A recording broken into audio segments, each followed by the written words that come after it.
What's up, Falcon fans? Let's just discuss what the hell just happened to the Atlanta Falcons without no delay. We're going to start with the good, the bad, and the Falcons. So let's start out with the good. First of all, I like that they're feeding Bijan the rock because they have to kind of justify for the pick last season, 2023, where we selected him in the first round with the 8th overall pick, where it was split 50-50% of the fan base loved it or hated the pick at the time. So constantly feed Bijan Robinson the ball. Now, some people might argue, should we feed him the ball if we're falling back behind maybe like 14 points? I think you keep consistently with the run game to tire down the defense, but that's just my personal opinion. And of course, we got to give a huge shout out to Ray McCloud. Almost got 100 receiving yards. Congratulations. Drake London almost 100 receiving yards as well. Then of course, we got to give a huge shout out to the defense. I know, shocker, right? I've been on their asses maybe like for the past 3 weeks of just grilling them on getting after the quarterback, hitting the quarterback, pressuring the quarterback like you want them to be consistent enough, getting 5 total sacks, 2 of those of Arnold Ebiketie that I thought should have had a breakout year this season, but unfortunately he's not starting in a lot of the games right now. And for some reason I thought, last season he had 6 sacks in total, and I thought he was going to get a jump up, but clearly that wasn't the case this season. But finally, he has a little light in him, and hopefully that will continue. And then, of course, Kaden Ellis finally got a sack as well. And, of course, David Automata got a sack. And then, of course, Kavaya Street got a sack, plus 8 quarterback hits was the nice touch. Finally, we cut down on the penalties. We usually average 5 per game, but we only got 2 compared to the 7 for the Chargers. Then in total yards, we had 350, of course, mostly because of those interceptions by Kirk Cousins. So we had more time on the field when it came to the offense side of the ball. I don't know why I'm laughing because it's not funny, but it is what it is at this point in time.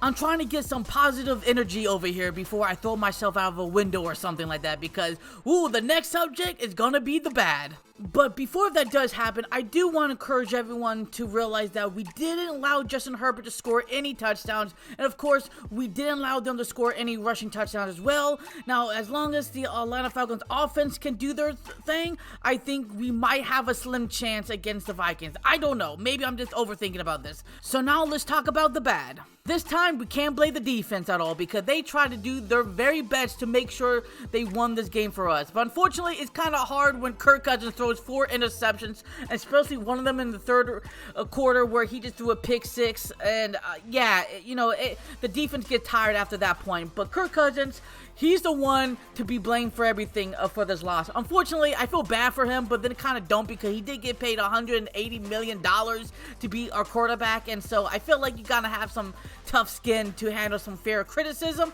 because believe me, this man is getting roasted all over the goddamn internet. Some are pretty funny and some are kind of like, damn, like I feel bad for him, but not really though. Do I feel like a lot of the blame should be on him? Of course I do, because at the end of the day, you are the quarterback, you are the franchise, you're the one that's throwing these terrible passes, by the way, that was easily picked, or sometimes there wasn't smart throwing in these coverages. Like, what?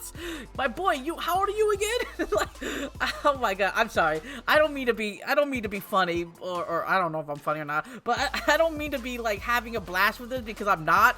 But yeah, I had a strong feeling we might lose to them.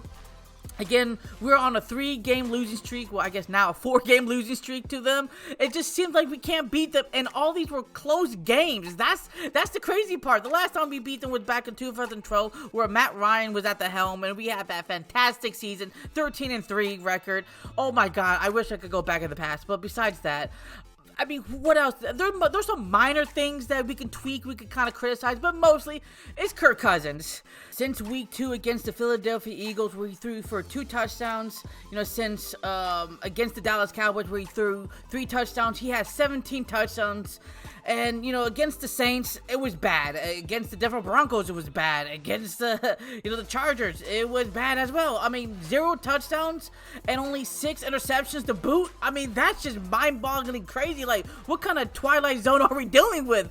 We were up in the coming, and now I'm afraid we're going to lose this division. Hopefully that's not going to happen, but it's a good chance we're going to blow it like we did it in the past 2 seasons with Arthur Smith at the helm, where we were up and then we just start falling down to the ground, because that's what Falcons do apparently right now.